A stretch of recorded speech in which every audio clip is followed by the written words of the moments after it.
Good evening, folks. Thanks very much for coming in. Welcome to our first parapole. Well, it's not our first parapole. Sarah and I did it last year, didn't it? Back in the year 1912 when we first started out. We used to do it as a weekly thing. It's just every week we'll pick a subject and we'll just talk about it randomly, get people's views and opinions. There's no right or wrong in it. We might not agree with everybody's point of view or opinion, but life would be boring if we did agree. So tonight we get Shelley, we've got Justin, we have Johnny, and we've got joining with us as well, the Pendle Witch blog, Mr. Thomas Broad. So welcome, guys. Oh, and we get Sarah as well. I nearly forgot you. And Sam is joining us. She's currently on a train on her way back from Edinburgh, slightly less sober than she was when she went there earlier on. She's actually too bad. Sorry. We have to, because I knew we forgot you. Love. There you go. You feel better. I'll just go away. So tonight we're talking about, or chatting about what happens when we die, or what we think happens when we die. You know, when we shut our eyes for the final time. Everybody's got their own points of view. All down through the centuries, many cultures, many beliefs, many sort of rituals and traditions that, you know, accompany people that have died in their culture. Even like the ancient Egyptians, they would bury, their tradition was to bury all the person's belongings in the tomb with them for use in the afterlife, things like that. Then they've got the one with the coin, penny for the ferryman, obviously. So, you know, that's just two, but there's hundreds of traditions. But so we're going to go through the team and get everybody's personal, you know, thoughts on it, and we'll start with Shelley since she's next door to us. Right. Take it away, Shelley. This is just one of the subjects that over the years I have really been thinking about, and I have studied it a wee bit as well. In my theory, this is what I believe through everything that I've read, that we're here to learn, and I don't think because we're on this earth plane that that's the last batch of learning we've got to do. And generally what I think is when you leave this spirit world, you've got to be with your family. Your family's got to be there waiting for you. I know that in my head, but after that then I know that you can either choose to stay where you are with your family if that's where you're happy, or there's a path where you can actually go back and learn the lessons that you need to learn.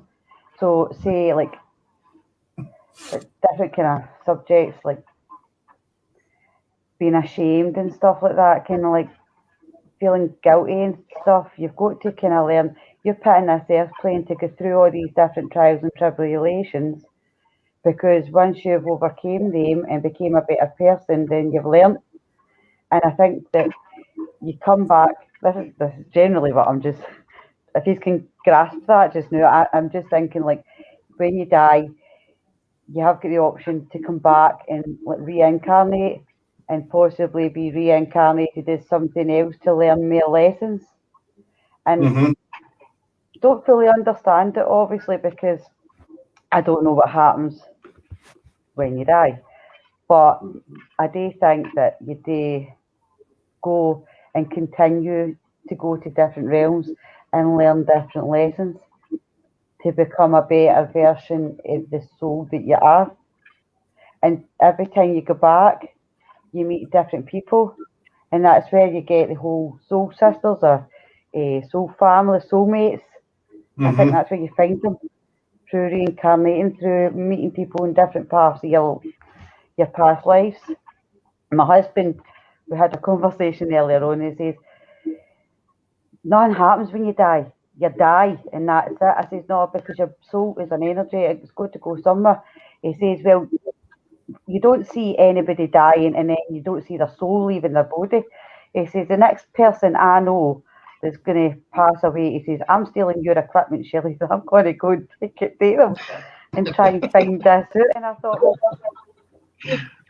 obviously we can't all see souls leaving bodies. That would just be silly, right? It's amazing to be able to see it, but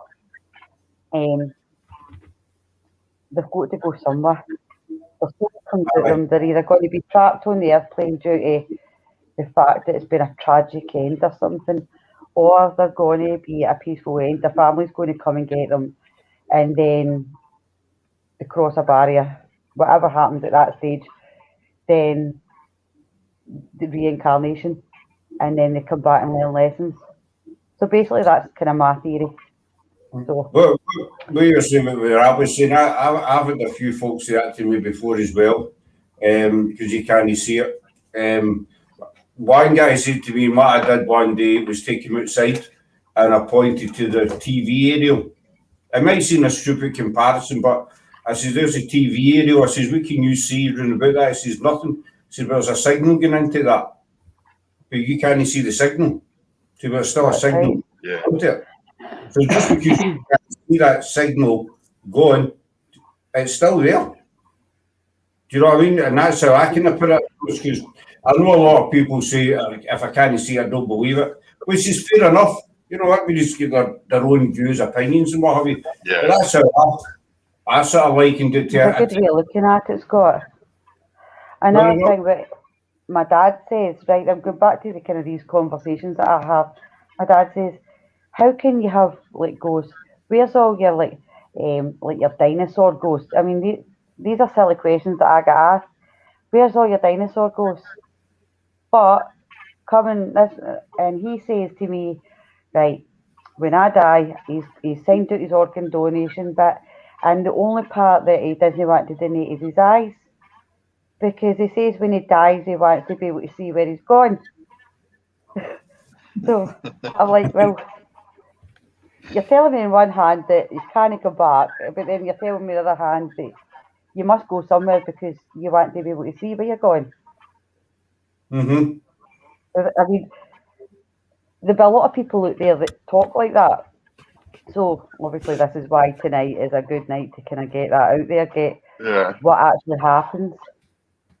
A lot of people, you know, they need their eyes. Somebody said earlier on, was it yesterday, if you have a disability in life, does it stay with you in death? I can't remember if it was somebody in the team or something. We were having this conversation the other day, we were. But my view on that is no, because the disability is a physical thing. You know, in the physical body, we leave that body behind. It's the same as the old words, you know, the blind will see, the deaf will hear, etc. You know, so that's all physical things, but obviously in spirit it's no physical. So if you were disabled in life, and this is my opinion, you won't be disabled in death, in spirit, because you're no longer physical. I would hope so. I want spirit me to climb a mountain. If that makes sense. Hi, Joe. Brilliant. Hi, Sam. Hope you say hello to Sam. She's going to fall with me. But do you know what I mean? So, I mean, what your dad says about his eyes, he wouldn't need his eyes in death because they're physical. That's right. Because when you leave your body, you're just an energy. Mm-hmm. So everything, your body's just, I mean, I've got quite some crazy comparisons, but it's like a car, you know, leaving an old car and getting into a new one. If that makes sense. You know, the car was your body. It might have had all these defects, but you transform to another one that's not got any defects. That's the way your spirit goes. Your spirit was in this old car, but then it moves on. I understand what you're saying. And as far as what you were saying about the disabilities as well there, Scott, that's the kind of thing. Now, I don't know if this is a right comparison to use, but like I said, if you were maybe in a past life kind of guilty of being like bullying somebody that had a disability, or even like bullying, or even kind of a situation where you took things for granted. Mm-hmm. You know, you would come back in another life and put in that position where you maybe couldn't stand, or you know, you were wheelchair bound for all your days. that this is a kind of progression. It's not like a. No, I'm not trying to say anything because obviously when they kind of things happen to people, it's hard for them to live through. But when I've been reading up and things, maybe that's just one example what I'm trying to make sense of, and it's hard for me to try and articulate what I'm thinking. But if you get what I'm meaning, like if you take something for granted in one life, then you're setting another life to maybe correct that through going through the hard times, and that's generally what I think. And I think if you go through the hard times, the reward because you've learned a valuable lesson. Basically, if you are rich in this life, your next life you'll be poor, so you can get an insight as to what it was like on the other side of the coin, basically. Yeah, basically that's what I'm saying. Look, I mean, there's hundreds of different theories on it. What actually happens. The only way, everybody's got their own opinions, as I said. The only way we're going to actually know is when it happens to us. You know, the real answer. But that doesn't stop people imagining or trying to work out what happens. It would be good if you could die and come back to life. What do you mean? Like if you could die, like if I was to die now, right, and then came back to life in like a week's time after the whole funeral thing, you've passed there and then you can come back and say, oh well, I've just died and this is what happens. Well, you've got the cases of people who died maybe during an operation, died in hospital, whatever, and for 2 or 3 minutes, whatever, and then they've been brought back. And when it's happened to kids, I've read 2 or 3 cases where kids have come back and they've spoke about relatives that they've met, people that they've met, and then it's turned out it was their gran or their granddad or something, or great-grand, something they'd never ever seen or heard of. They see this lady came, or they've been into a house and they pointed at a picture. So that's a lady that came to meet me. And I love your story for that. And we can't explain that. So, I mean, I do believe that this is my view, when we pass over, there is somebody there to meet us, whether it's a relative or a friend, so there is somebody there to guide us. You know, I mean, we've all seen you'd like to think so, wouldn't you?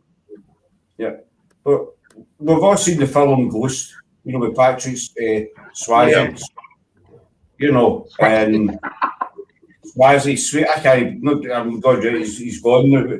Is it Swayze or Swayze? Swayze. Swayze. Sorry, Patrick.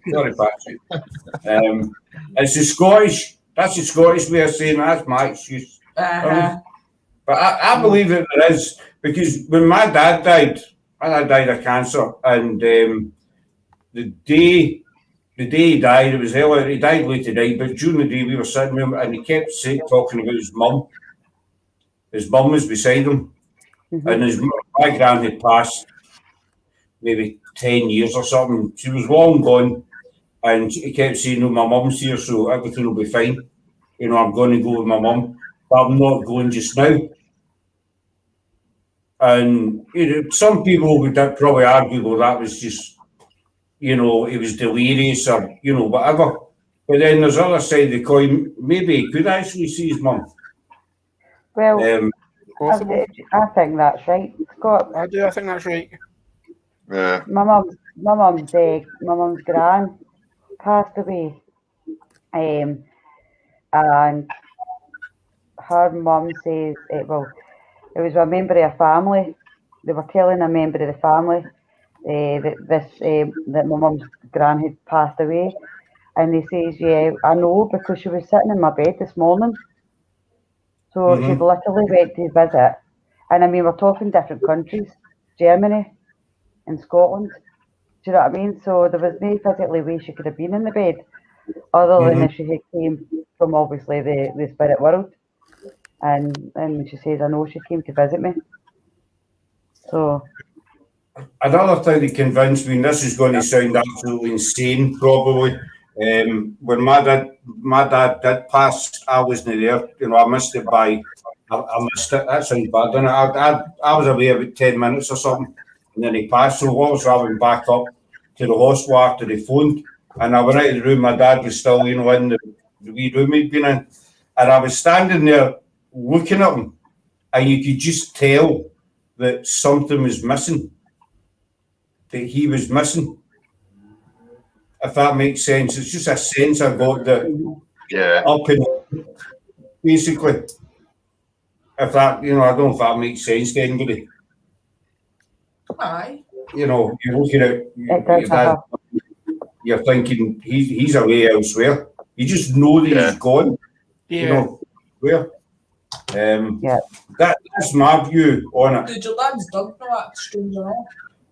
Aye, that was my dad had 2 little chihuahuas, and one of them was nice. The other one was just a wee animal. This thing hated me. Every time I went down, he had to be locked in the kitchen. And so the night my dad passed, my stepmom was up in the hospital. I took her home, you know, after we'd done the bits and pieces. And the kitchen door had been left open. So I went out to the living room with my stepmom and I sat down in my dad's chair. And this wee thing came belting out the kitchen. So I was preparing to be attacked. You know what I mean? Because there was no way to stop this dog.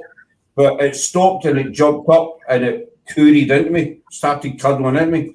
Total opposite to what it, and it was like that from then on. And I couldn't explain that.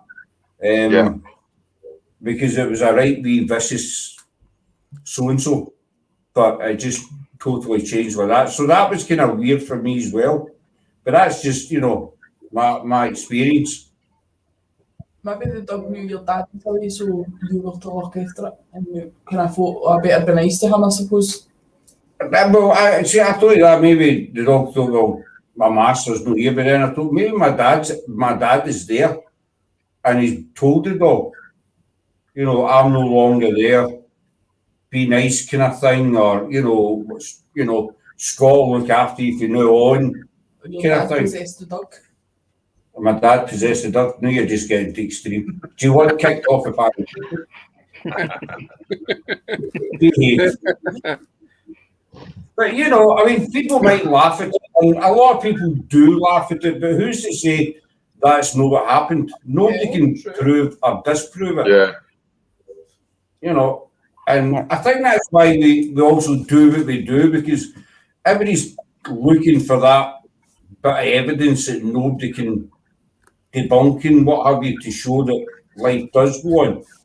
But I think that when we die, somebody does come to meet us, and we do get the choice whether we want to, you know, stay here or whether we want to go to the light, as it's called.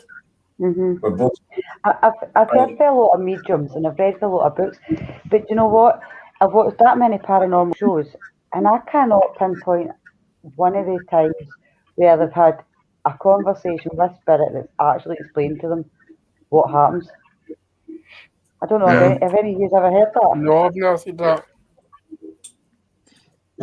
It's no. I mean, you would think that when you go in an investigation, that would be one of the first things you would want to know. If you had to contact with an intelligent spirit, that's exactly my first go-to place. If I knew I had established conversation, I'd be asking them, because they're the ones that's going to tell you, because they've been through it. Yeah. They're there. Mm-hmm.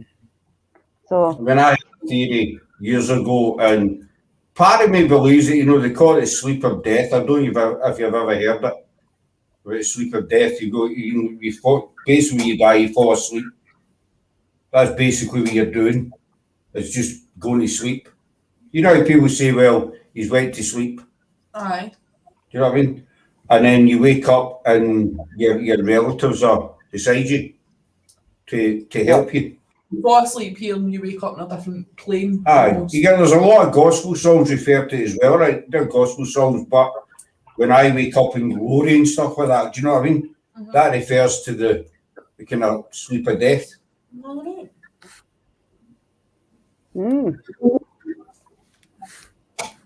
That's just Interesting.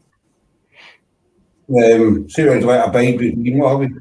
A lot of the stuff I listen to, you know, when I close my eyes and I'll open them and see the glory and what have you. Who knows? Or the rubbish you listen to. It's not rubbish. It's not rubbish. Anyway, that's your second strike two, Missy. listen, you two, this is meant to be a good open discussion and debate with the panel and the rest of the folk that are watching. No between you two. It's just in its now. Anyway, moving along. What's your view on it? I don't really have a view, to be fair. What? No, I'm kind of, I don't know. Half of me thinks you're dead and that's it, but then the other half of me thinks no, there's got to be something after it. So, I don't know. Well, I mean, there was research done years ago with actually weight. They said they found the weight of the soul because they weighed this person before they died, and as soon as they died, they weighed them, and there was a big, not a big difference, but there was a difference in weight. Now we all lose weight when we die, you know, because of stuff. But what these people said was that there wasn't enough time for that body to lose that amount of weight. Because Did they you not done it mention this the other day, Justin, as well? Yeah, I was actually when it's going to come to my thing is I was going to say about that, yeah, because I'm a believer in that. Mm-hmm. Now, coming to you, Justin, you're up next, boy. Go for it. Right, yeah, it was a scientist, Duncan McDougall.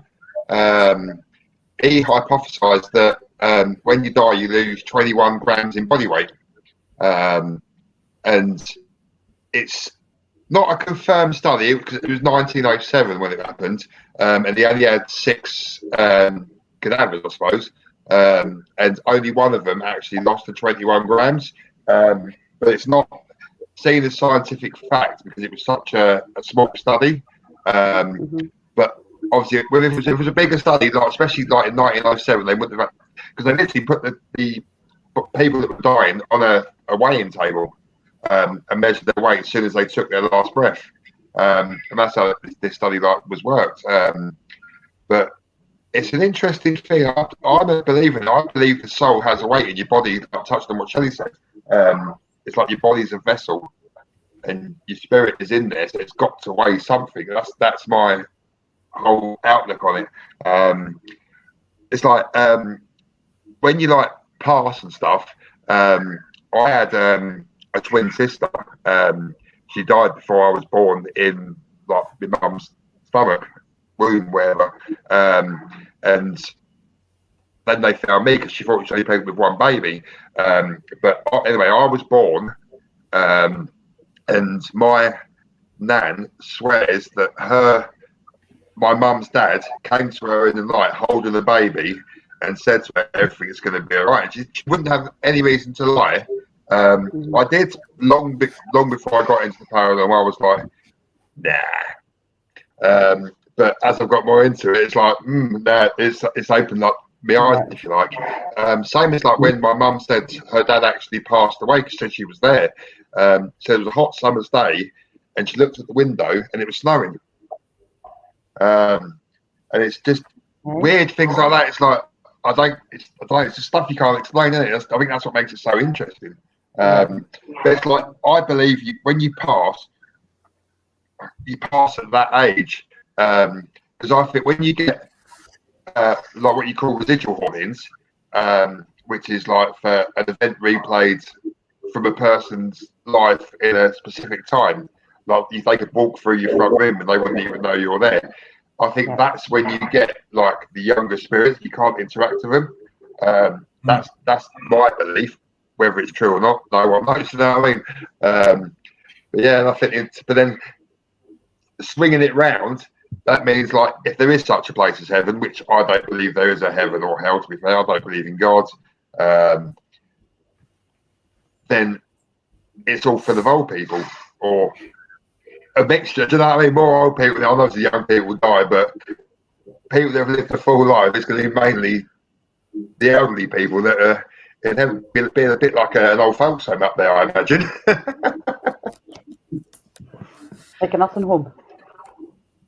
Say that again, Shelley.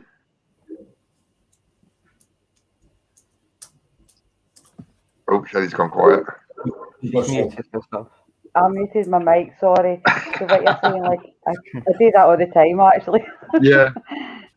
So like a nursing home, they're all up there. Yeah, kind of- basically, yeah. It makes no sense. Which, like, the amount of times I've tried to like swing stuff around in my own head to try and make any logical sense of it, it's like always raises more questions.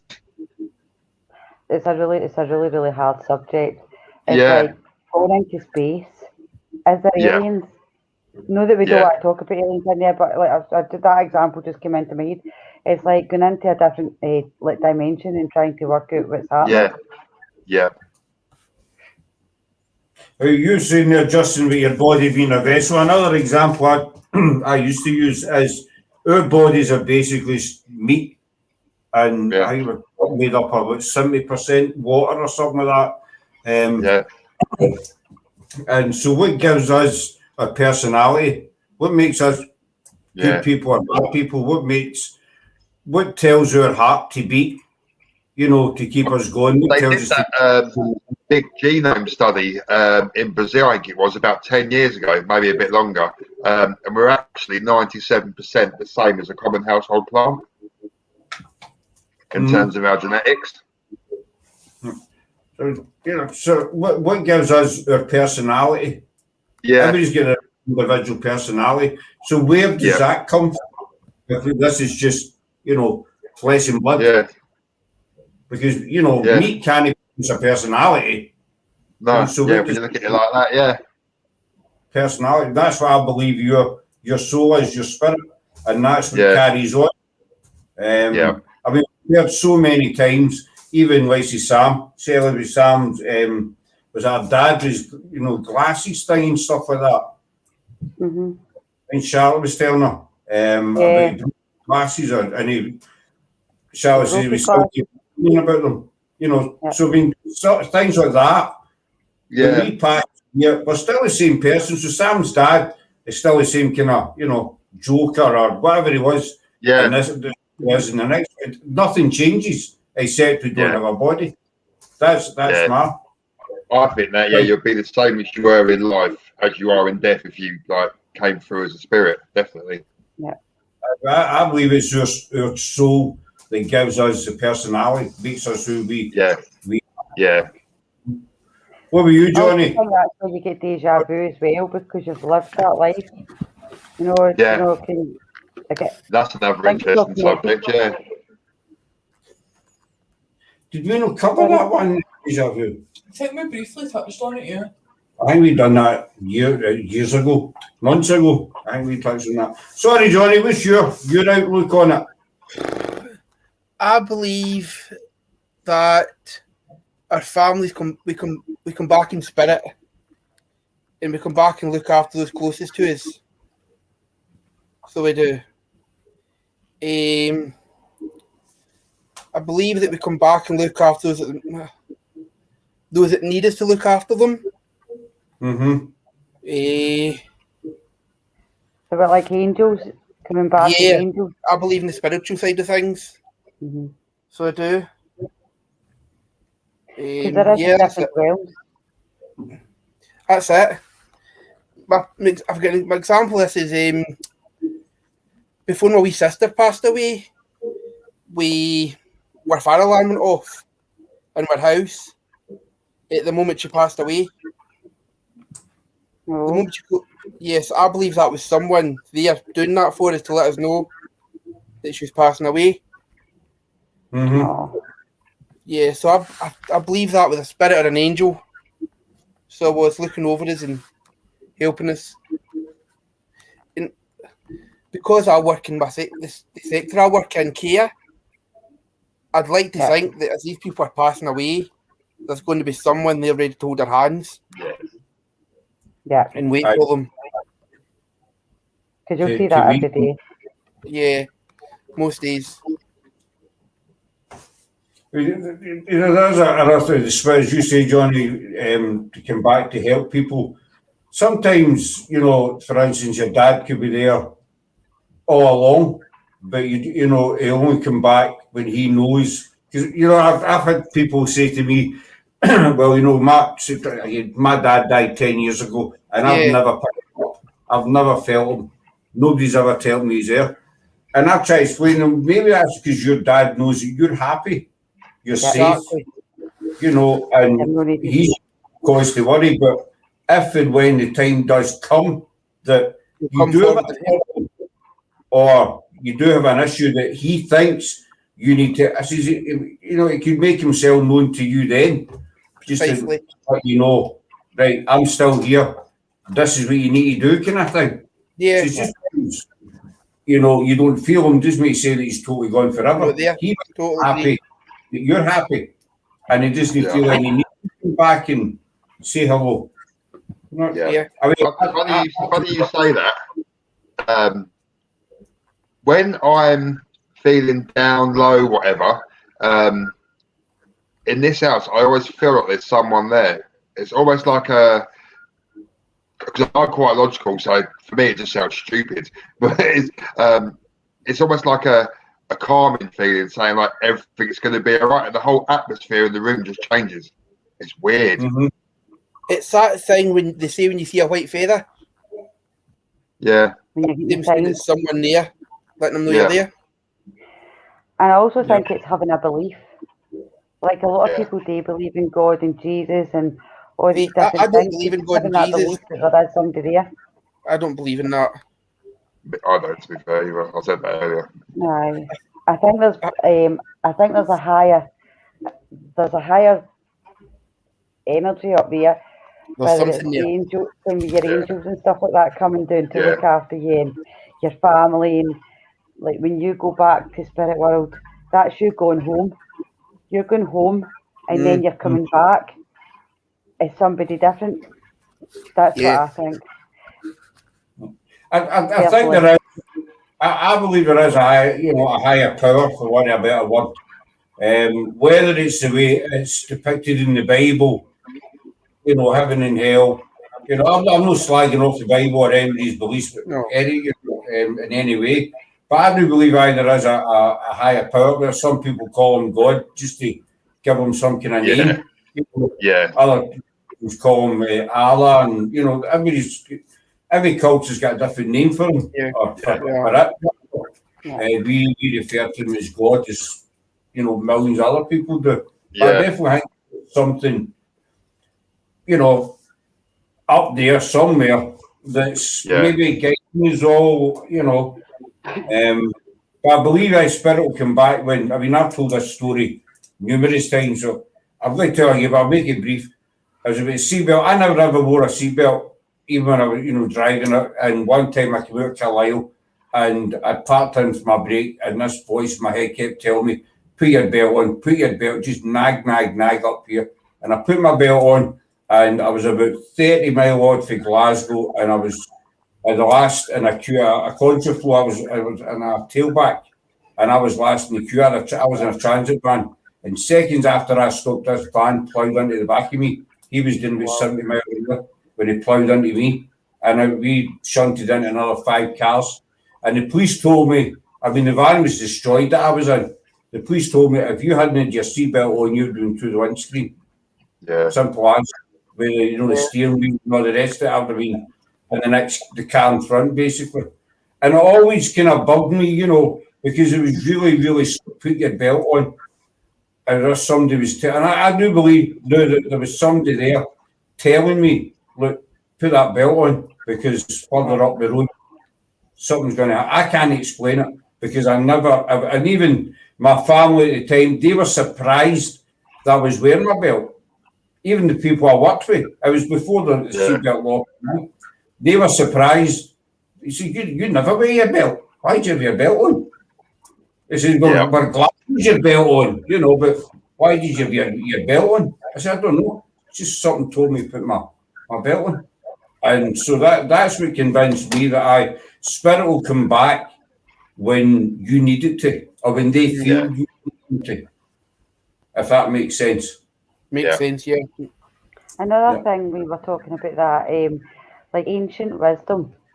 See, when you get asked a question, right, you don't know the answer to it, right? But some in the back of your mind just kind of comes up. You can find the answer. You've either read it in this life, or something is telling you from past lives, which you would never know. You know, like if you had never been in this airplane before you just now.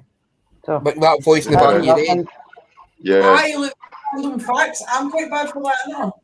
Aye. I swear we could be anywhere, and I'll just hit out with a pure random fact that I wouldn't normally ken. 'Cause I don't read or nothing. I'm not intellectual or you, but I Well, you're not don't. exactly thick. Well, no, but I don't sit and read as much as like Shelley, for instance. But we could be in Edinburgh, for instance, and I'll just hit out with a pure wee random fact that is completely and utterly useless at that minute in time, but I just hit out with it. Yeah. It's got to You come can- to summer, Sarah. It's got to come to summer. And I believe if it Dan- doesn't come to this airplane, it's going to come to another. Would you class that as a garden? I suppose I would, Yeah, Danny. I would. The secret thing. I would class that as some kind of guardian angel. I mean, I was told by a medium many years ago who she was spot on with everything. She told me about my daughter that passed, but she told me that she told me about a girl. It turned out it was one of my ex-girlfriends who had passed years ago. She told me she was watching over me. So maybe, you know, her name was Alison. I said, it still is Alison's. Sometimes I believe maybe it is Alison that is watching over me because this medium told me about it. That night, everything this medium told me was bang on. She told me the wee details that only I knew, and that's what she told me about my daughter. She told me her name. You know, told me about my told me loads of stuff. But I would class that as a kind of guardian angel. What would you say? Yeah. Yeah, I agree with that. Yeah. Yeah. Thomas, It's we've like- not forgotten. It's your turn now. What's your input on it? Yeah, I have to be honest. I think I lean more towards the mainstream scientific view about consciousness being generated by the brain. However, as I'd say Justin especially knows, I am an open-minded skeptic. Yeah. And the reason being, I think I just find it so hard to believe that statistically every anecdote is just a complete fabrication. Everybody's lying about their experiences. And it's as I've said to other people before, the skeptics have to be right every time, and the believers only have to be right once, and overturn the whole scientific theories about physicalism and where the seat of your personality and being is located. And I'd say I'm 60% on the scientific towards the scientific spectrum and 40%. I like to think there could be something immaterial that we can't detect at this moment in time. I love a challenge, Thomas. I love a challenge. We'll have you believing. We'll be 60-40 in the opposite direction just shortly. And I'm still waiting for that one experience. Will just confirm it to me. I do have quite an interesting story, but I don't remember it because I was a baby. And I've told Justin about this one on the way back from Scotland. My dad was ex-military, and he was based in Aldershot when I was a baby, and we lived close to some old military barracks. And apparently, I would stand up in the window every morning. I was only about 1 or 2 years old, and say I could see an assembly of soldiers and equipment in the front garden. And when my dad asked me to describe it to him, he showed me his uniform and said, "Does it look like this?" So it would have been a camouflage pattern of some kind. And I said, "No, it's a plain green uniform, and there's a gentleman on a motorbike." And there's another one sat around a bin with his hands over the bin, and the bin had fire in it. And my dad said it was a perfect description of a 1950s sort of military encampment. And I just I think I couldn't have possibly known that at 1 or 2 years old. So No, yeah. It's things like that just keep my mind open. And I'm open to all possibilities, and the universe is a strange place. So, especially when you said as well, Tom, you said your dad was like a die-hard skeptic as well, wasn't he? He didn't believe in any of it. Yeah, my dad is a Freemason and a Knights Templar, and he goes obviously to the Masonic Hall very often, and he's heard voices in one of the old chapels. It was when he was leaving a meeting, closing the hall down, and he could hear voices behind the door, but when he opened the door, there was nothing there. And that really spooked my dad. I think that's great, because obviously your dad's a real skeptic, and you Thomas, are quite more on the side of the scientific view of what happens after death, but yet you're actually first-hand experience of what it could be like to be reincarnated and having the memories back from a previous life, and then your dad hearing things they can't explain. So even though you're skeptic, even though people are skeptic, they still have these experiences they just can't explain. Yeah. Exactly, and I think it's very important to always be open-minded and listen to diverging viewpoints, and I'd never ridicule anybody for their views, and it's just, I think it's important we have this dialogue and exchange views. And I feel like I've learned quite a bit already just by talking to you all and listening to your views as well. So that's both ways, Tom. That's both ways. We've learned quite a lot from you as well. Yeah. Just going back to what you're saying about you're talking about people's accounts of things that have happened to them, and stuff like that. As you say, there's too many. I mean, let's face it. I think it must be through the years, millions of reports of different things happening to different people. Men, women, children. Take Greyfriars, for instance. Just a quick example. There's 3,000 documented reports of things happening in the Covenanters prison. These are 3,000 individual people who didn't want fame, or money or whatever. It was just simple. Every people who reported what happened and then, went on with their life. And to me, there's too much. I've used the word evidence to say just to dismiss it totally. But as you say, Thomas, you're kind of 60%, on the scientific side, and I think that you have to be like that. Yeah. When it comes to paranormal, you need to be 50-50. Thomas, you say you're 60-60. Actually, you need to be 50-50.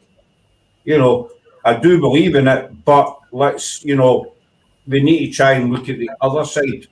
Because let's face it, we'll do investigations and we hear a noise and we might think, oh, well, that's paranormal.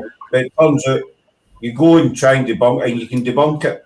Like when we were out, when the cat balls went off. And I think it was you, Johnny, that spotted it was Sam's foot that came against it. Yeah. I don't know if anybody else, I never seen her foot, but Johnny's seen it. So many things can happen. Yeah. Maybe you just don't know at the time. So that's why it's always good to have it on record so that you can go back and just double check it, or go back where you were and try your best to debunk it. Yeah. But touching on from what Thomas said about being scientific, I think we all are, because we're all using scientific-led equipment, like with the ITC stuff, like with the Spirit Box, with the EDIs, with the K2s. It's all based on scientific research. which is why we use Yeah. these particular gadgets. Uh-huh.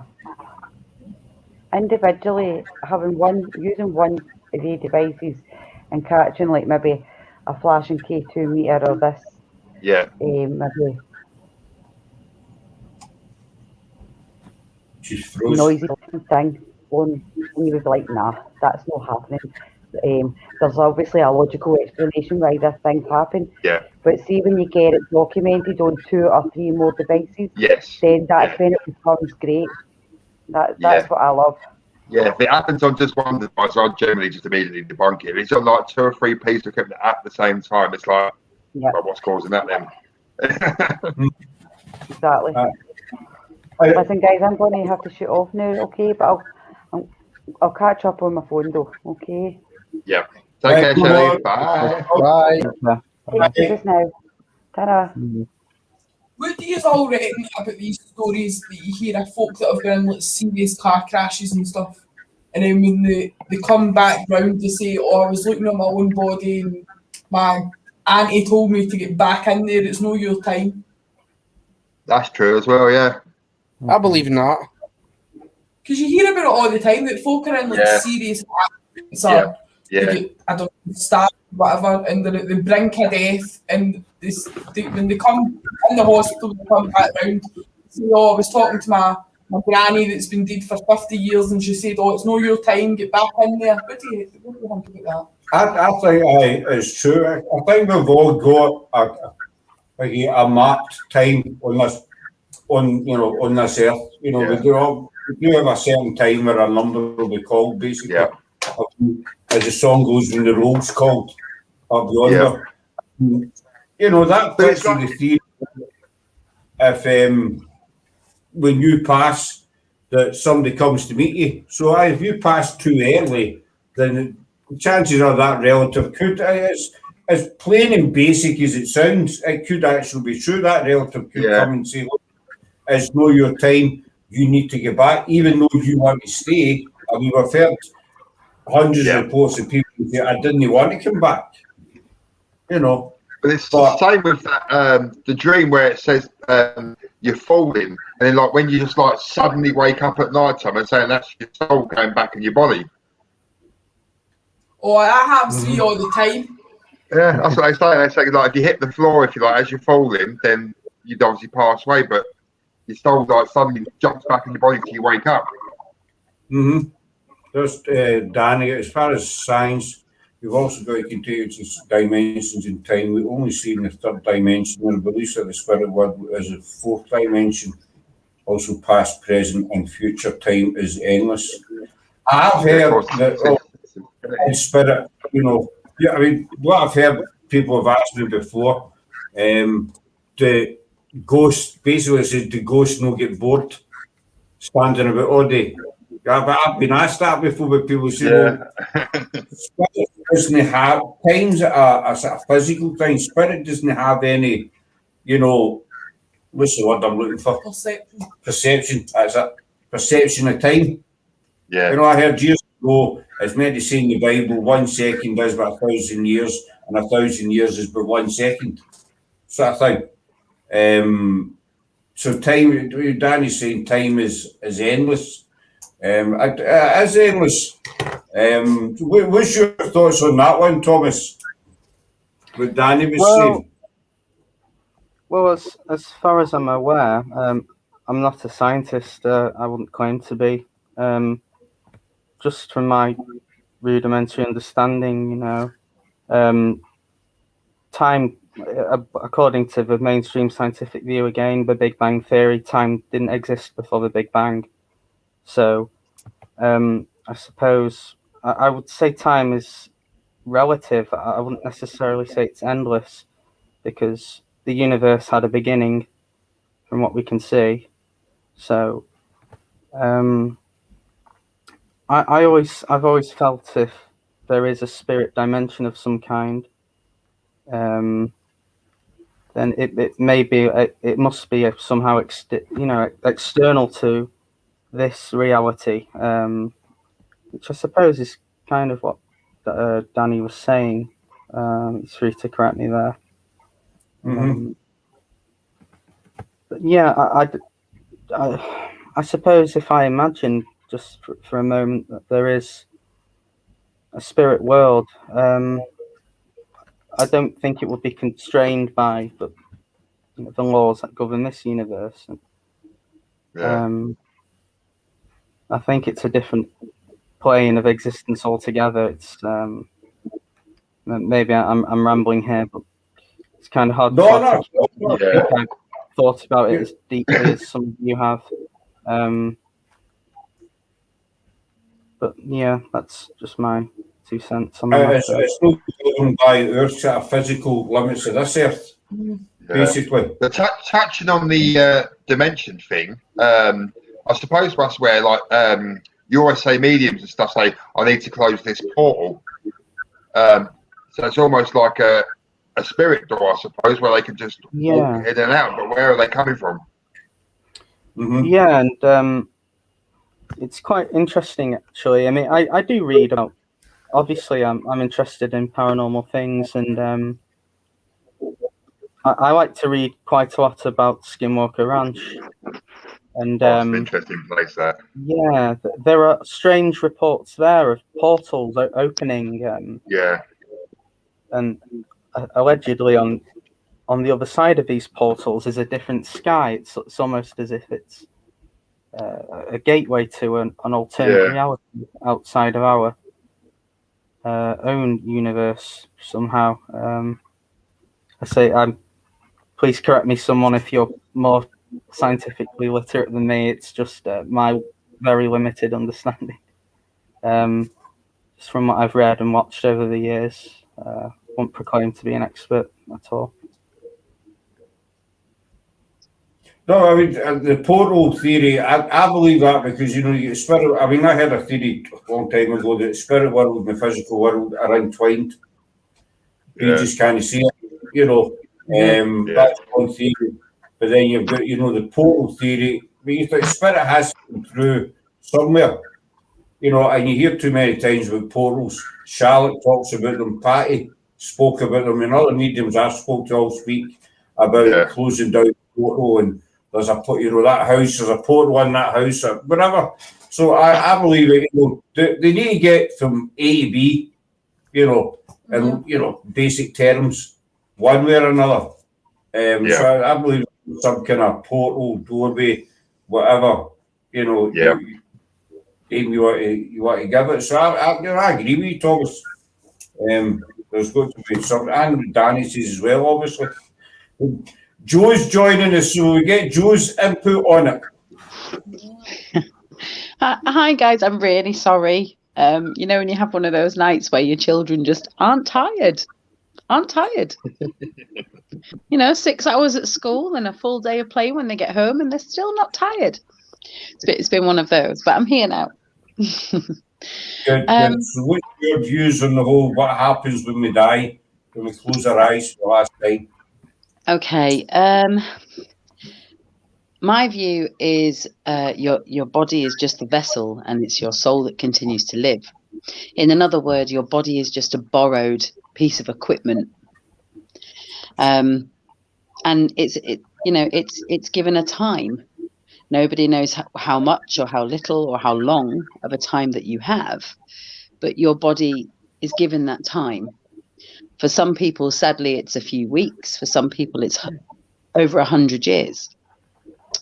But when the body has decided its time is up, it's then the soul that carries on. Not so much in reincarnation.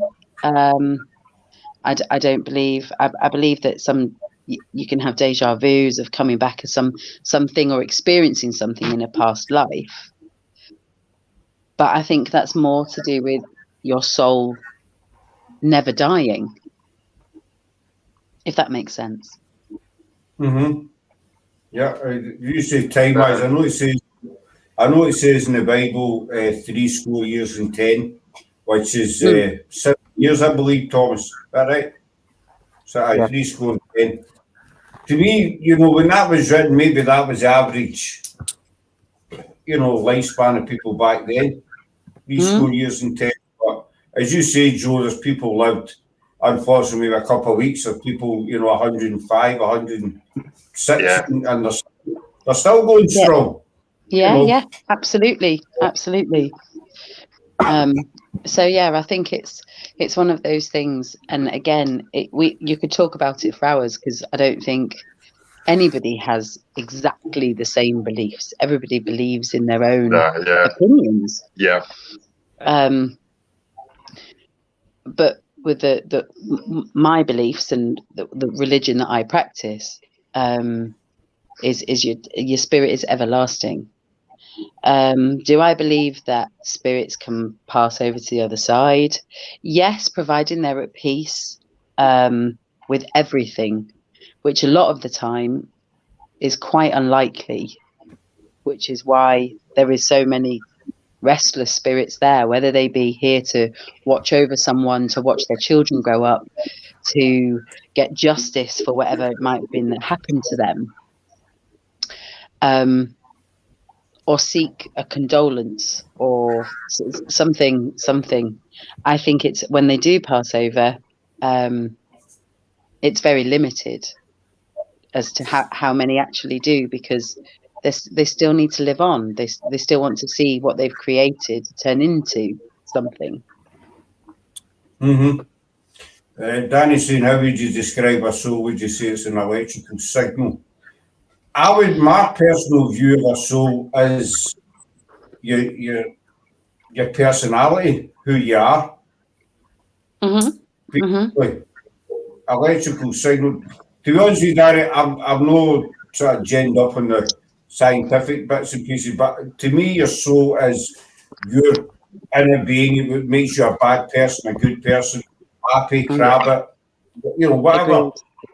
That's think about it though, on an investigation, when we're calling out and whatever, we are spirit to use our energy. So a signal is technically energy. So it is kind of the same thing, isn't it? Really, in relative terms. That's the way I look at it. I don't know if anybody else would, but yeah, like obviously, like your TV signal, it's energy. It's got to come from somewhere. Same as like when we're saying like to a spirit, use our energy. What energy are they using if there is no signal? What do you think, Johnny? I totally agree with what Joe's saying. So I do. I believe that we're in our bodies for so long, and then we pass over. But I also believe in reincarnation. Oh, okay.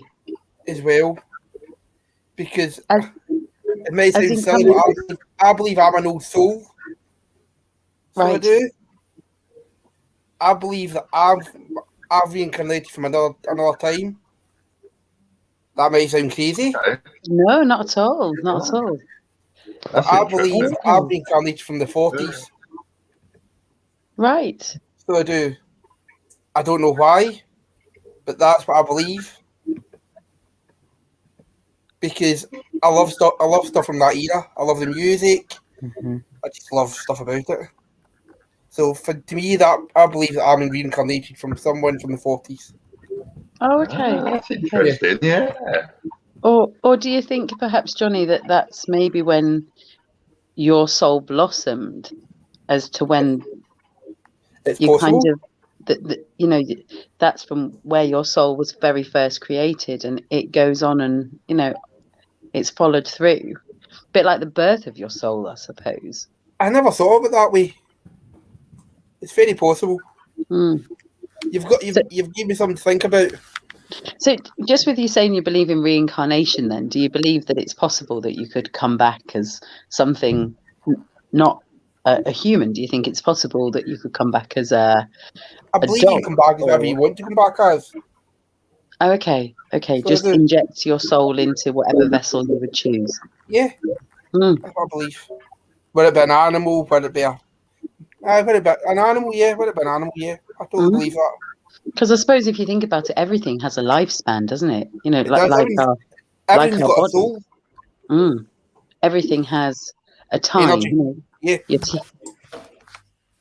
You know, your TV will only last for so long, and it's going to give up on you, isn't it? You know, as sad as it is, your dog's only going to live so long, and then it's going to croak it.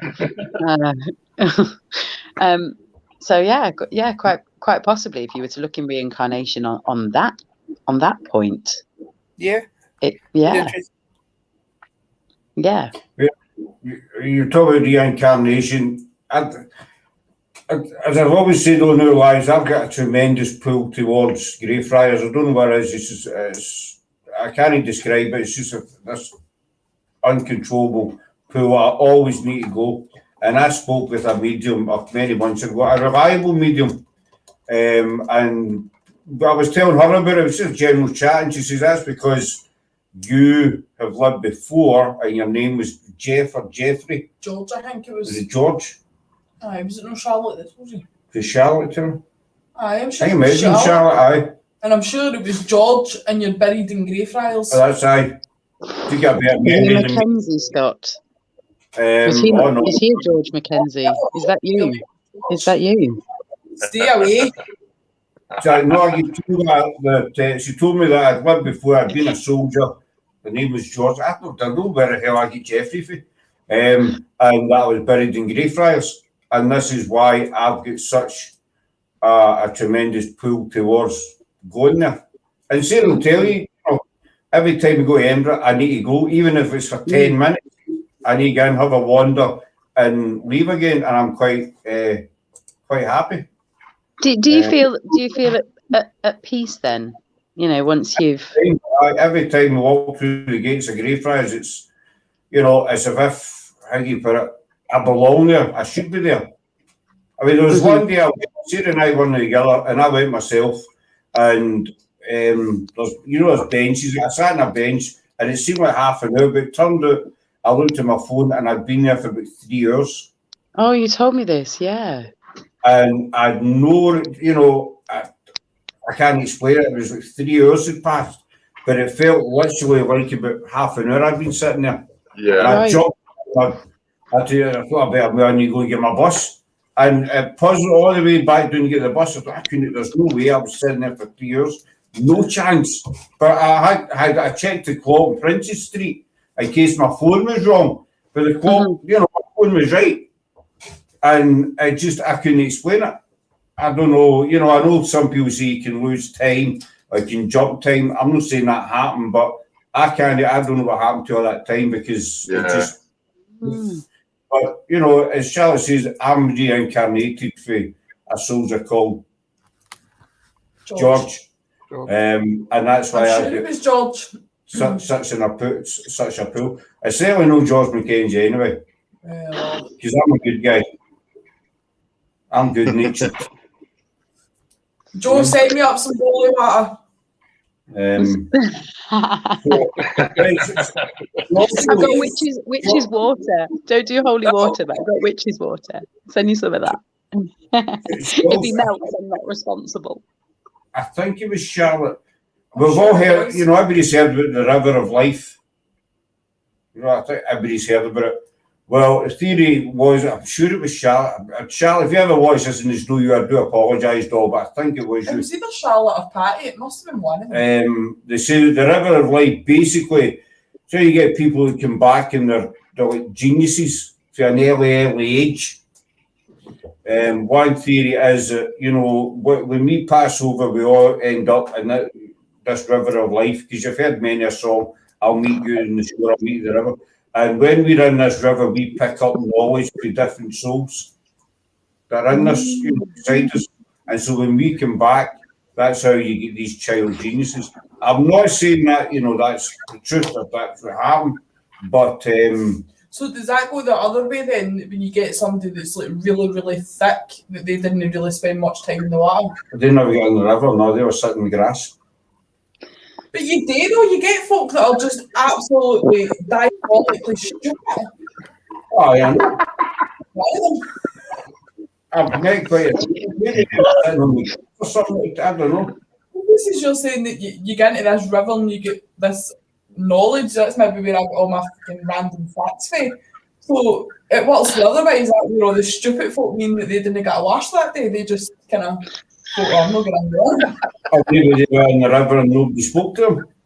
Stay away from him. I don't like that one. He's a bad sort. No, Maybe, yeah. Maybe. No, because water traps, water no hold memory. Can I take you back to the soul topic? Can we possibly say that our set of identities share a part of the same soul only because twins know each other thinking? And finish it. On that, Danny, I don't believe that it's a shared soul. I believe it's intuition. They feel the same through intuition. Definitely, obviously, they're connected. I don't believe it's their souls that's connected. I believe it's the intuition that's connected. A little bit like if you are so close to someone,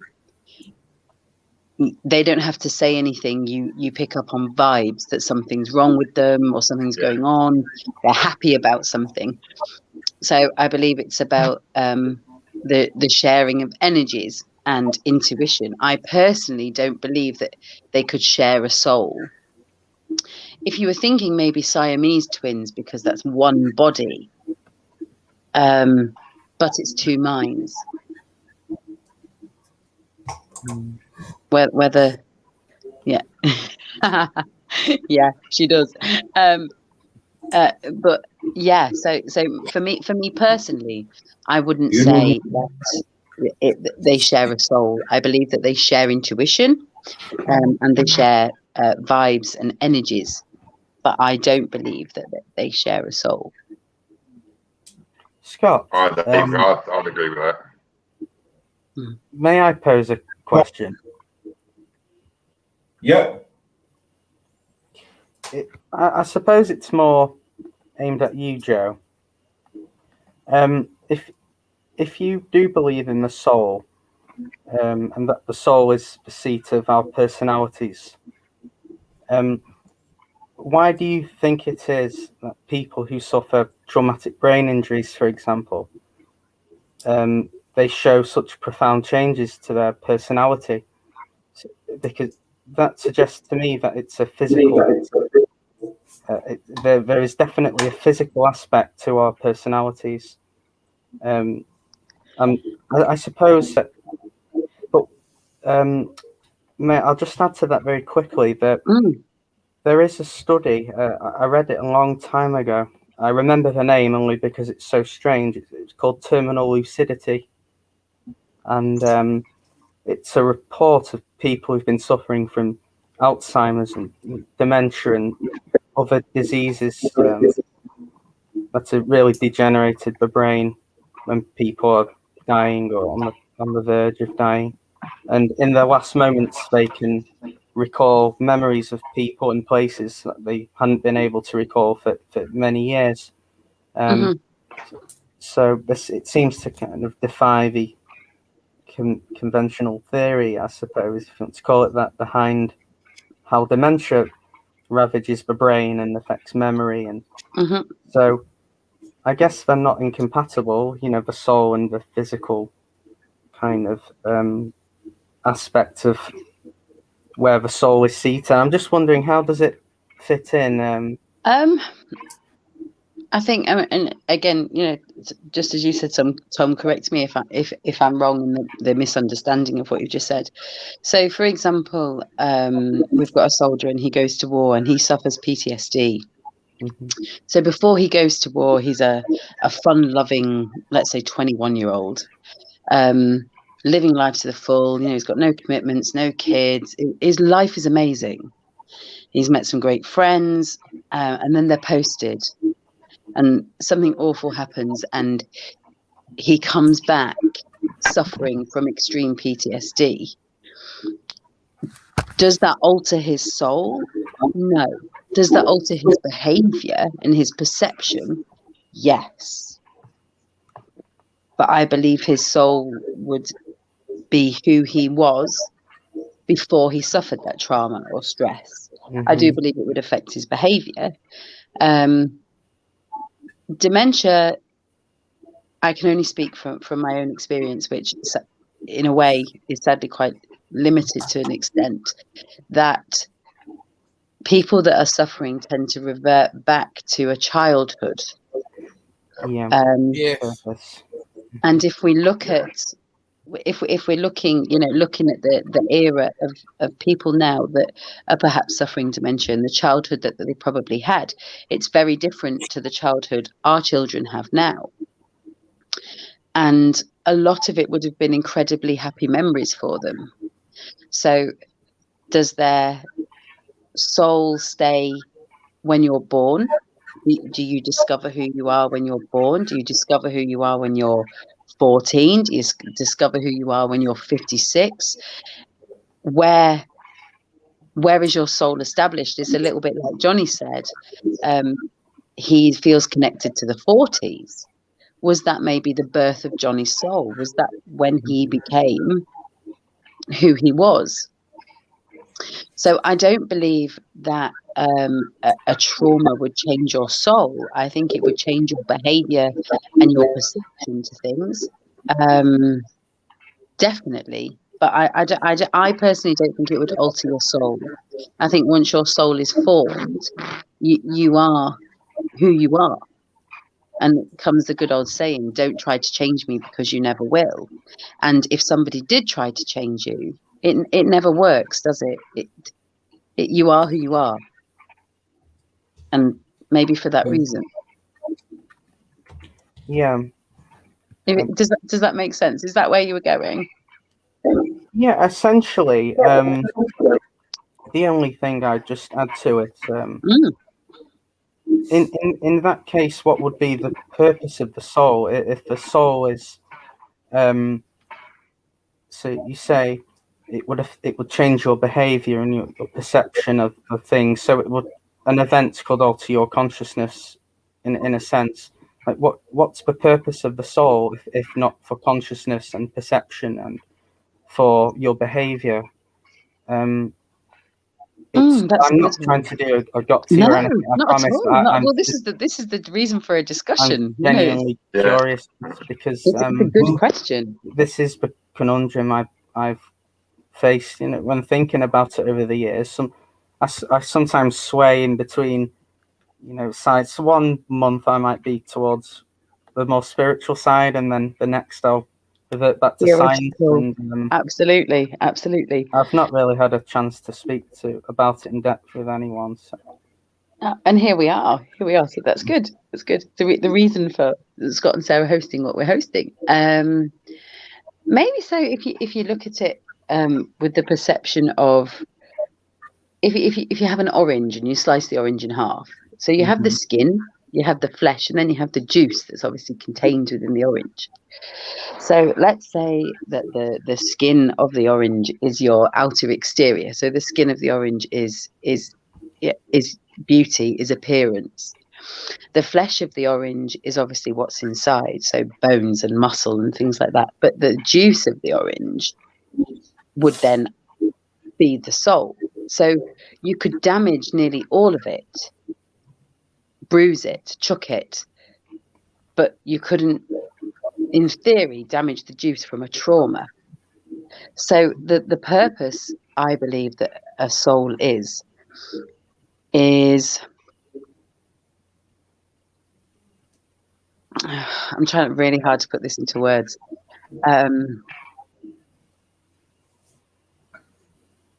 Because there's more to a body and a life. I believe that there's more to it than that. I believe that there's got to be more to it for other things to make sense. Us all, on the screen now, we all investigate paranormal things. Yeah. So for the purpose of a soul is that it's got to keep giving. It's got to keep going on. There's more than just the skin and the flesh. There's got to be more. There's got to be something else. The purpose, I'm not sure. I do think that your soul would maybe not keep growing, but it would experience different things. But yeah, I think the purpose of the soul is because there's more to life than we than we think there is. I think the purpose of the soul is to learn. Mm-hmm. Mm. You know, Yeah. Like, basically Yeah, just to be, you know, a better, I don't know, person, for one of a better word, you know. So touching on what Shelley said earlier then. Aye, for us to, you know, maybe why we keep coming back, because there might be something in the next life that we missed in this life, and we learn that, and Yeah. it's just keep learning sort of thing. Shelley put up a good comment. A couple of yous might disappear when this goes up, because it's noise, didn't they? I think maybe soul sisters are people who are always meant to be together, crossing paths on the earth plane and the spirit realm. I grew up thinking we were all brothers and sisters in a huge expanse, and sometimes live a life where we meet all the earthly. Well, that you know, that's a good point, Shelley. I mean, again, I'll get back to the sort of gospel rubbish that you say I listen to. You say it's no rubbish, but she thinks it's rubbish. You know, when we all meet up yonder, you know, it's not saying we'll meet on the other side, but who's to say that it's no reversed as well? Do we meet on this side as well? I suppose it's when you meet like a complete stranger, for instance, and you just totally click with that person as if you've knew them for all your life. Like when Sam and Shelley joined us, they were only with us like a month or so, and we were like, this is really like weird. We like the closeness that we got really quick. It was as if we knew them for forever. Mm-hmm. I get what you mean. You just meet somebody and you just totally, you know, you come from totally different backgrounds and, you know, whatever.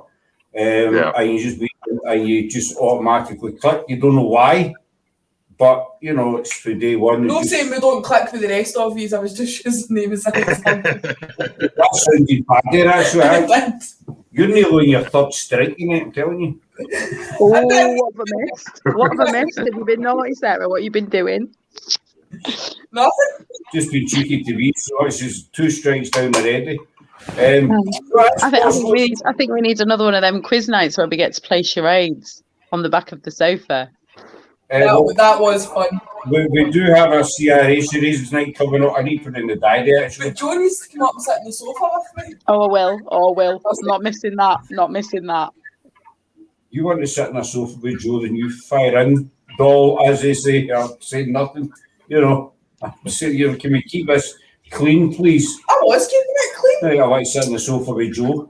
You do the thing. You do the whole. I want to sit in this. That's getting worse. You want a bigger shovel? I want to sit on the sofa with Joe to do the thing. Shut up. How big a shovel do you need? I do apologise, Thomas. I know you got the. Nobody else is thinking like that. You're the only one. Just you, Scott. It's you. I thought we were going to keep this clean for once. You're the one that was thinking. You're the one that did it. I meant to do the whole one-word book. Sounds like stuff like that. Yeah. Anyway. Back to the topic, please, instead of you and Joe on a couch. Unbelievable. Yeah, well, where were we? We're talking about Shelley's point. So I believe it's possible we meet up, you know, up yonder. We also meet in this life. We can also meet in this life as well. Mm-hmm. Mm-hmm. So just on the whole soulmate thing, what do you guys believe in that? Well, Us all, or are you talking to Scott? And no, we'll go. You know, we'll all have a go. Just as to if we believe or not. I mean, this could be obviously almost divorce material. The question that I've asked, because I'm asking these two if they believe in soulmates. I believe it works both ways. No, you know, I believe you can meet, you know, a woman in your life and the two instantly click that you were meant to be together. So yes, I do. But I believe it also works the same as two people of the same sex meeting and friendship as well. Mm-hmm. If that makes sense. You know, I mean, I've got a friend who stays in London. Hopefully we'll meet up with him when we go down. But I've known him since I was 6. We met each other when we were in the Cub Scouts together. And the minute we met, we clicked, and we've known each other now for 40 whatever year. And we've never ever had one cross word between us. You know, we've Really? gone brilliant entire time. We've never ever fell out once in the entire time. So I believe it can work for a man and woman, but I also believe it can work friendship wise as well. Mm. Mhm. Mm. So that's my, because Brian and I grew up, we were more like brothers, and you know, we spent every day together doing that stuff that teenagers do, basically getting drunk, you know, stuff like that. And we never ever fell out once for anything. So that's my opinion. What about you, Sarah? What do you think? I'm stuck with this one, aren't I? So what can I say? No, carry on, please. I don't know. I don't know if I believe in it. I don't know. No, I don't think I do. I don't see. I don't know Personally. if you get one soulmate in your life, right? But then you don't necessarily stay with that person your full life. Do you know what I mean? Like I could turn around and say, Yeah. I think you're my soulmate, right? But then 10 years down the line, we could break up, and then I could get with somebody else, you could get with somebody else. Doubtful Yeah. because you'll be 60, but still. Who's sad? Who's age going to do it? But do you know what I Oh mean? my though? Like, goodness, me. I don't know. I don't see how you can like they can say, "Oh, I've met my soulmate," but then like 5 years down, they chuck that guy and they move on and get married and have another 100 kids to that guy, and then 5 years later they chuck him. And In do you know what that, I mean? in that respect, I think you'd need to be together for years. You know, I believe in now, folk that are together for years. look at these break up people. Look at that program we were watching. No, it's only made up, but they've been married for something like 47 years or something. Mind the guy passed away. Mm-hmm. Right, so this is a couple who've been married for 47 years. Wow. So, you know, in a case like that, if you've been with the same person for 20, 30 years and you're still got that, you know, that bond that you Yeah. had after Yeah. day one, then I think you could say, you know, but she's my soulmate. But then Yeah. there's the other side of the coin. Is there still that thing, or have they just been together that long that they won't know what to do with other people? But So they decide to stay together. Kind of a That's- comfortable thing. It's kind of you get comfy in a relationship, so it's you kind of Don't you we stay see in that? that comfy relationship, so that it's so you're secure, but you're no. But you can tell the Oh, difference. You can tell the difference if you get two couples. You can tell the difference with a couple that's together because they love each other, they want to be, and then a couple that's together because it's a habit. Do you know what I mean? You can see the difference. The way they talk to each other, the way they act around each other. You know, there's all little bits and pieces that you can see, and you can notice the difference in a couple that are just together because, well, they'll be stuck with him for 10 years, I've nowhere else to go, so we just go in it. And then you get a couple who's, you know, I love her as much as I did the first day I met her. You can see the difference. Tom, what do you think? Do you believe in the whole soulmate thing? No, sorry. I have to be Cut and dry. I don't yeah. either. I think I agree with what Scott said. After 30 years or so, perhaps you could call that you could call that person your soulmate. I don't think it's predetermined though by some divine intelligence or anything. I don't think that it's a set course that you come to Earth prepared to meet somebody from a previous life or whatever. So no, it would be resounding no from me, I'm afraid. Johnny's gone. I I'm think sure. he- Oh, he's back. He's back. I'm here. What do I'm you going to think, have to go, Johnny? guys. Just give us a quick Okay. yes or no. Do you believe in soulmates? Well, my wife's right in front of me, so I've got to say yes. I'm proper causing trouble tonight, aren't I? You can tell I'm sat here alone. But yes, I do believe in soulmates. You can mail us your real answer. Oh, well. Yeah. Anybody watching, drop your answers in the comments. Yeah. But yeah, I do Well, believe in soulmates. But there's only one person for each of us. So I do. Because on the whole thing, talking about slightly digressing a little bit, but animals, some of them pair for life. They do. True. Only mate for swans only have one mate in life, don't they? Yeah. Is that swan? Yeah. Is that swan? Yeah. Swans. Yeah. I think there's quite a few actually. There is quite a few animals. A swan's the only one. I lovebirds as well, because they die if the other one dies. I'll remember what it is, but Just before we come, just answering a question for Danny. It's actually a good question. It's something that I've heard many times over the years about.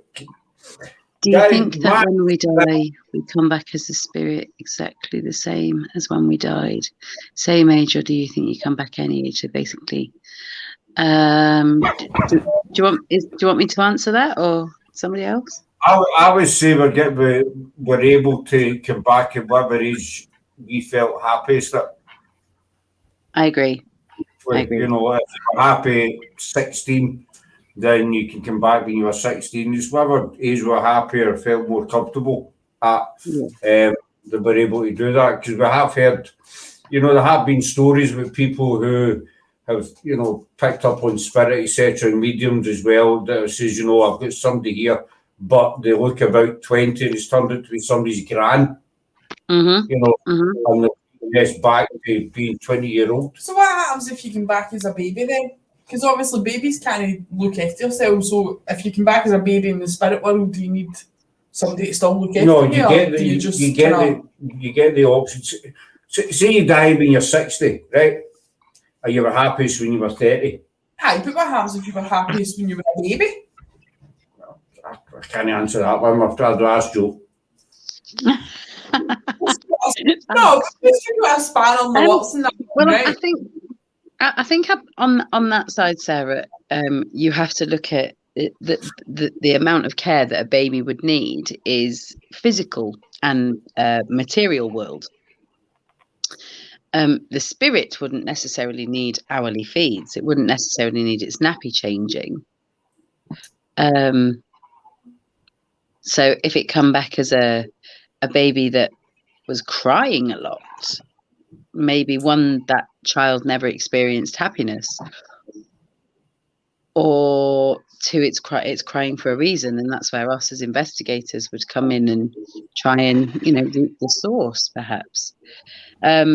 So I don't think the level of care would be the same as a baby that would form, or a child spirit that would come, because I like to say that we've all made communication with some form of child spirit.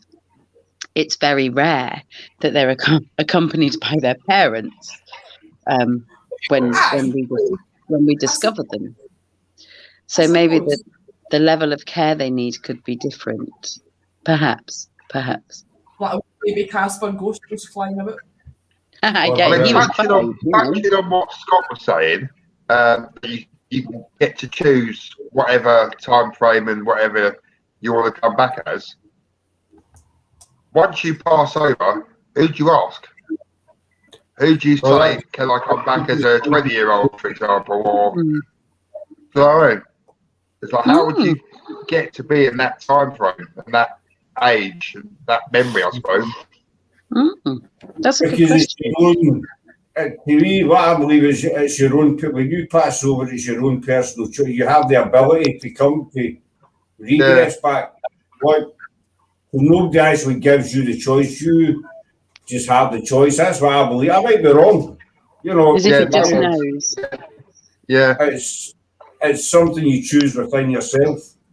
We've got some 3 or 4 questions here for you. Joe, you might understand one of them. Right, I'm away. Bye, Hey. Johnny. Bye, Talk to Johnny. you soon. Bye now.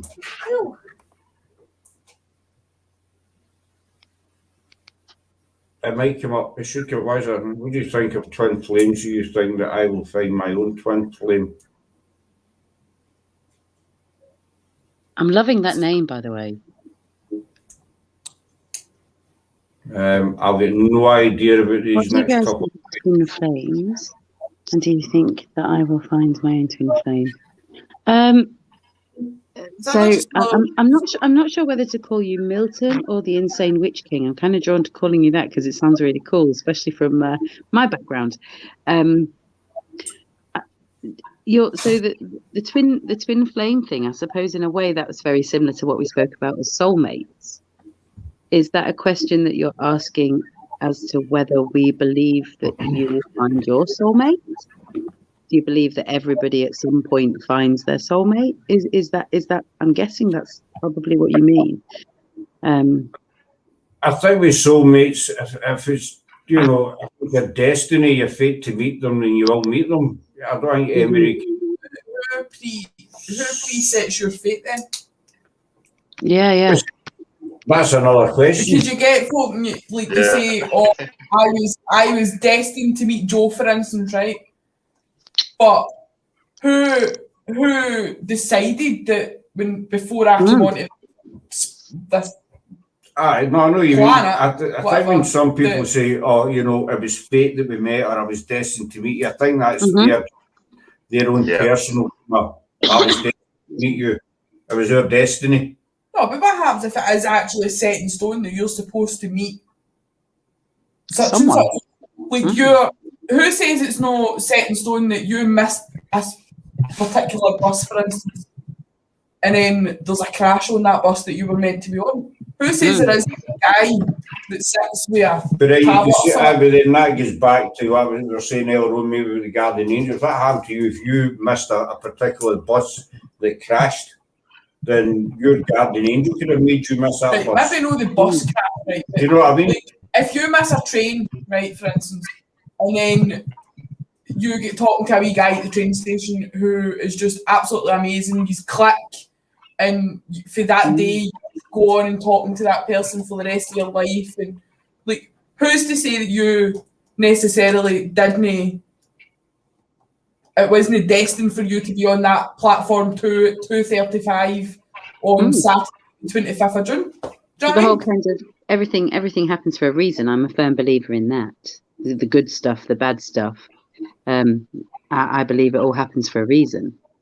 Yeah. Who's the reason? Is there a wee? Well, this is a question. It's something that I don't think everybody can answer. Who is it? God? Is it the higher power? Is it? It's a question that Destiny. It's fate and destiny. The universe. Destiny. That's what I believe. But I don't think there is an actual. Well, God says you meet Jonathan at the corner at 5:30. It's just. That's the whole thing about the paranormal and everything we do. We don't have all the answers. Nobody's got all these answers. Forrest got up an interesting comment. As Forrest is Forrest. You don't really see naked ghosts, do you? No, that you see any ghosts walking about graveyards or whatever, but in all the recollections of people that are the stories even that people have told, they've always get like clothes on. You never hear of somebody saying, No. I've seen there was a naked guy with everything hanging out. You don't hear that.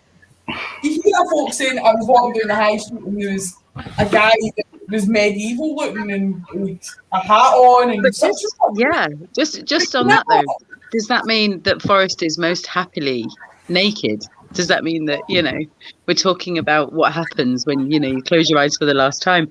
Forrest, does that mean that you are most at peace? When you're, is that when you feel most comfortable? Is that what your soul feels more comfortable in? Because Not even being on contained either by clothes or by people. Is that your soul's way of expressing freedom? even on Earth, you get all these people, what do you call them, naturists or whatever, that walk about naked, right? So, like, why do you not see naked ghosts? Because you see naked people. Go to the beach and see plenty of naked folk, but you never hear stories of all Jimmy down the town naked, even though he died. Yeah. If you've got a soul, like a pair of jeans doesn't have a soul, or a pair of trousers or anything. Because I don't have an answer for that. A naked ghost, Well, it's true. I know that. Is there a box? Forrest, what have you started? What have you started? You die that's got hundreds of clothes in it, and you pick the outfit that you're going to wear, or is there like a spirit Matalan that you can get and get clothes? I don't know. No, I'm not, because if you've got to fit clothes for somewhere, all Jimmy's got to be claved somehow. They're not. You watched the film Ghost, didn't you? No. You've never seen Ghost? No. Right, okay, you need to watch Ghost. Obviously, we don't have in spirit, we don't have a physical body, but what spirit tends to do is show, if they ever choose to show themselves, they'll show themselves how they were in life, how they want to be in life. You hear, like the grey lady wears a grey dress and stuff like that, you make the sight of a Roman soldier with his Roman soldier uniform, how they were in life. Nakedness, I don't know. It's never something we've looked into, naked ghosts or I think we should. A Matalan in heaven. I don't know. Where do ghosts go shopping? That's It's true though. Pop to Aldi. Well, there you go. That answers your own question. Forrest hates being naked. I would like to wear everything I own as a ghost like Joey when you... Forrest is ghost witches, by the way, in case he's never clicked on. It's a Joe. We got asked once we wanted to do a naked ghost hunt for TV. Hell no, that was the answer. I'd go along with that one, Danny. I don't think I'd do the naked ghost hunt, but what do you think, Thomas? Would you ever do a naked ghost hunt? That's a bit jumping the gun. I think probably not. No, I think you've only took him on a couple. So if anybody sees, a couple of naked men, it's probably Justin and Tom, hunting ghosts. Don't be alarmed, guys. It's perfectly fine. Perfectly fine. Don't worry, Justin. Tom, the next time you're up here, we're not going to tell you to strip off, It's Initiation or something weird. Yeah. The closest thing you get in Scotland is walking about naked is wearing a kilt with no boxers on.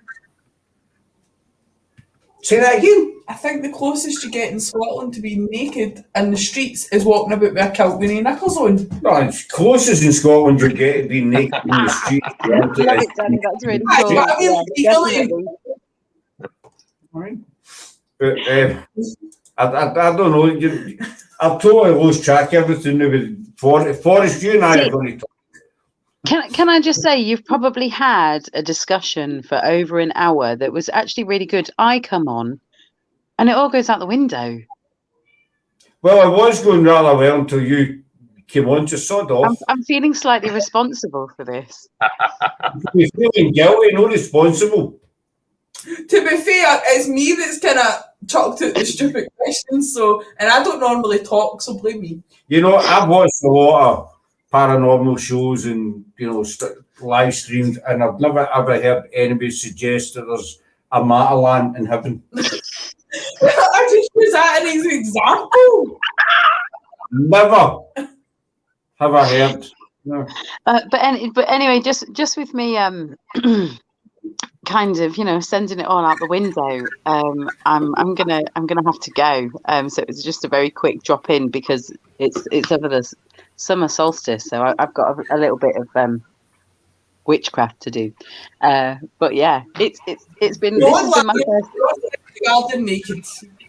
Shh, the river, Sarah, the river. I'm going to the river. Shh. It's going to the river. That's what she's doing to us. This. Yeah, it's true. It's true. Yeah, I really am. But anyway, so here we go again. Here we go again. Me and you. Is this really going to work? Me and you, Sarah. You know, on lives, and we're going to be banned. Well. But yeah, so it's been great to be back. This has been my first live for a long time, a really long time. But yeah. Well, I'd say it's been a pleasure you've been on, but I've been lying, so.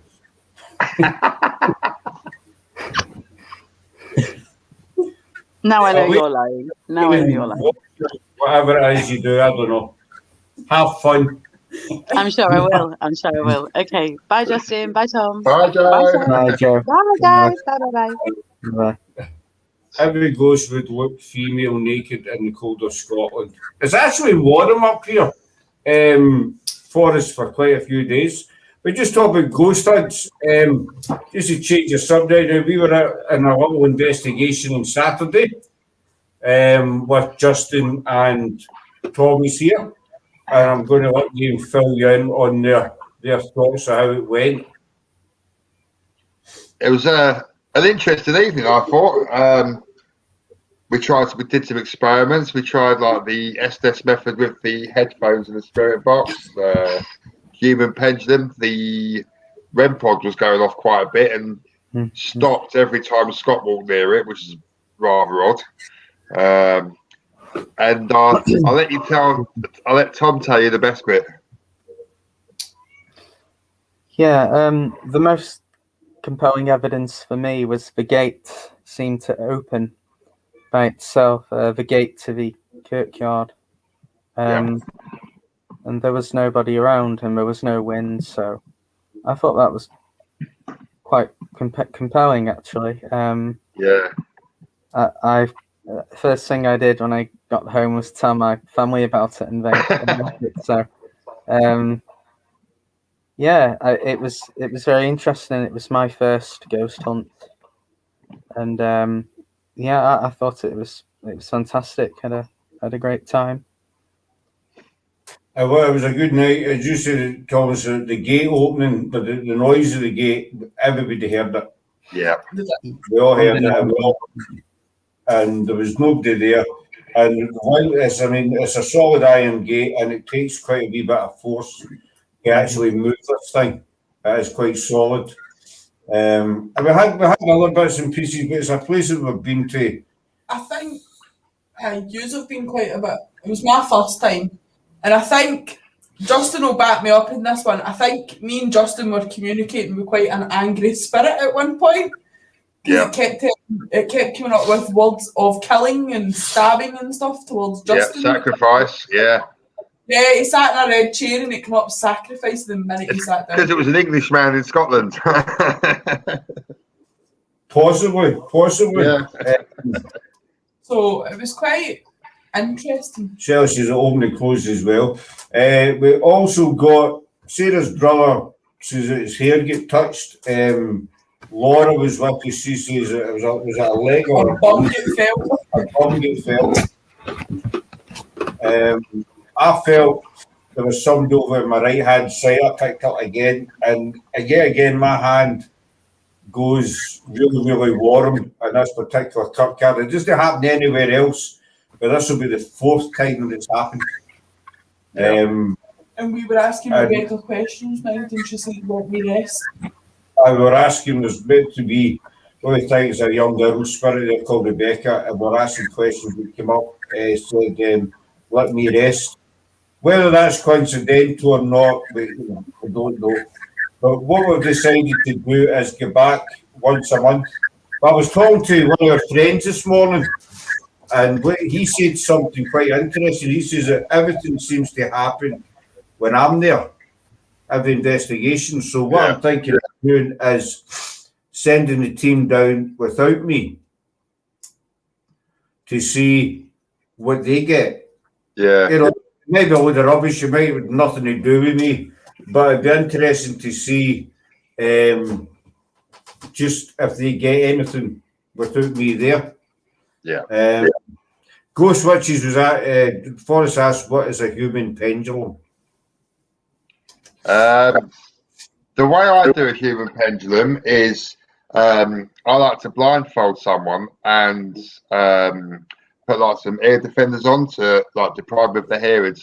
And then the person, you get somebody to ask a question, but they stand well back, so the person in the middle cannot hear the question. And you have a person in front and a person behind, and you ask the spirit to try and communicate, and you ask like yes/no questions, like for example, like if you need to find out the answer first, whether it's going to tilt forward for backwards or forwards for yes, backwards for no. So you ask the spirit to push whoever's in the middle, whoever's being the human pendulum. But then, if you can establish a contact, you can ask like specific questions, like are you male? Forwards for yes, backwards for no. And you will go. Tom is a complete skeptic, and Tom was moving and was quite blown away by that, weren't you, Tom, to be fair, I think? It was unusual. Yeah. I couldn't. It's too early for me to say whether it was just sensory deprivation and just a loss of balance, or whether there was something more. I wouldn't like to say. I don't know enough. That's your guys' jobs. Yeah. Until I learn as I go from you. Yeah. No, it was interesting. Yeah. It was Thomas's first investigation, so it gave him. I mean, we're no experts by any means, but we were glad that also we're glad Justin came as well, because it was when he gets sacrificed. And next time, probably remember that big knife in the kitchen. Take it with. So make the ghost happy. Aye.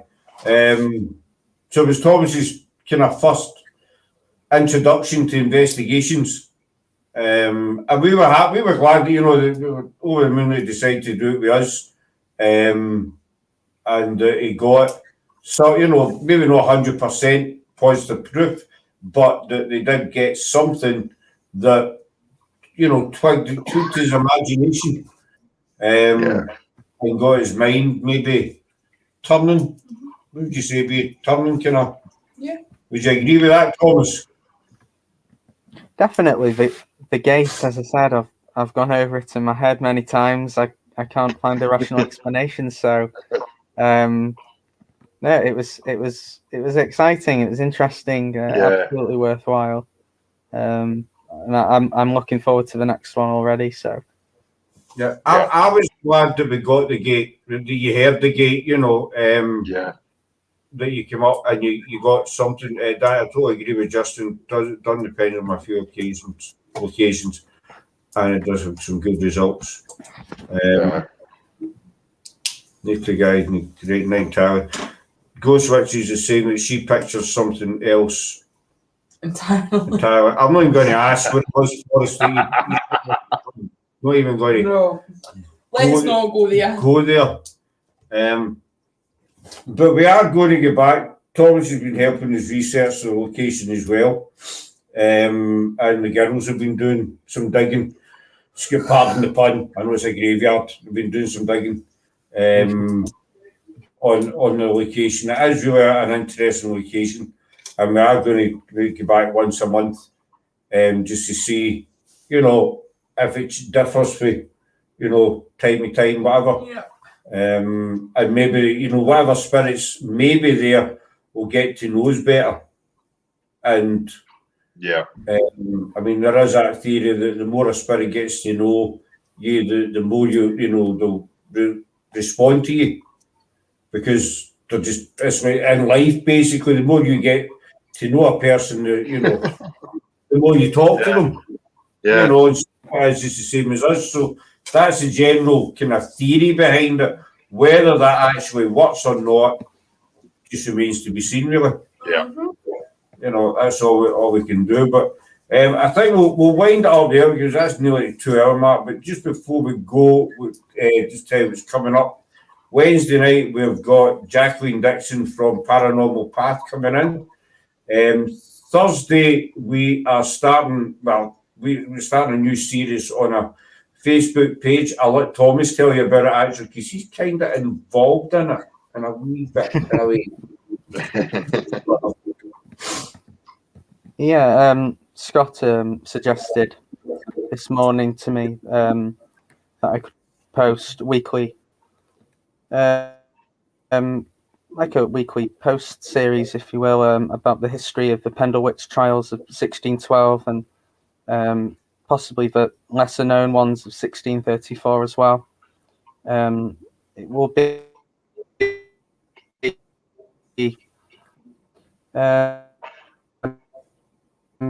covering, familiar with it already, but I'll also be going into detail on more obscure places and people I've spent quite a few years researching, and some of those projects are still ongoing, so some of the information that will be posted on my page could potentially be new as well. So I'm looking forward to working with the team on that one. Be interested to know what you think, and hopefully it will take off, and yeah, just let me know what you think as it progresses and take it from there, really. Yep, so that's going to be every Thursday. We're calling it Pendle Post, and it's written by Thomas, who, in our opinion, is one of the foremost, minds on the whole Pendle story, basically. Yeah. I don't think you'll get anybody that knows more than him. So we're looking forward to that. Oh, you're welcome. What credit where credit's due, that's our opinion person as well. Your knowledge is just, it's amazing. Outstanding. Yeah. Yeah. Totally, there's nothing this guy does not know about Pendle. No. And the thing about Thomas is he can back everything up. Yep. Yeah. Totally factual. So that'll be a weekly Thursday on our Facebook page. And on Friday, we have our Witchcraft special with our special guest, dear friend, Hollywood medium and good witch, Patty Negri. She's coming in on Friday to meet our Witchcraft team. Cam Perkins also on that as well. That's 8 o'clock on Friday. And that's it. We'll be back out investigating as well. This week as well, our American team is in Gold Hills in Nevada, which is famous for its silver mines. They're doing a 4-day investigation there. Just arrived there this morning, our time. So keep an eye on the Facebook page over the next couple of days because they are going to be going live. But obviously their daytime is our nighttime, so the times might differ. But there will be stuff going up on Facebook with them doing their investigations over there, which we're really looking forward to. Danny, do you do any hunts up Pendle? We were planning, Danny. We had Pendle plan. We had Pendle planned for from the 9th to the 11th of July. We were going down. We were meeting up with Thomas, Charlotte Underwood, Danny Moss was coming, Simon Edwards as well. We had to postpone it because of this new, we don't talk about it in this channel, but we had to postpone it because of the new, this variant that's been discovered and see where the numbers are skyrocketing. So for everybody concerned, health and safety, I decided to put it off just now. But it's still planned, still going ahead, but it only go ahead once the areas, once it's safe to do so. But we have to do investigations planned down there, but once it's safe to do so, then we'll be heading down. So thanks very much for coming in, everybody. Sorry we couldn't answer all your questions, but we do appreciate them all, and thanks to Sarah, Justin and Thomas and the girls who they left. We hope we kind of maybe shed some light on the subject. Even as I said beforehand, we're not experts. These are just our opinions. They may be wrong, they may be right. Who knows? But thanks for all your questions, and we'll be back Wednesday at 9 p.m. with Jacqueline from Paranormal Path. She's also part of Para-Unity as well. So I'm looking forward to finally getting to meet her. We're talking chat every day, but Wednesday's going to be our first face-to-face. Yeah. So take care, everybody, and Take care, stay safe. guys. Bye. Thank you, everyone. Bye now.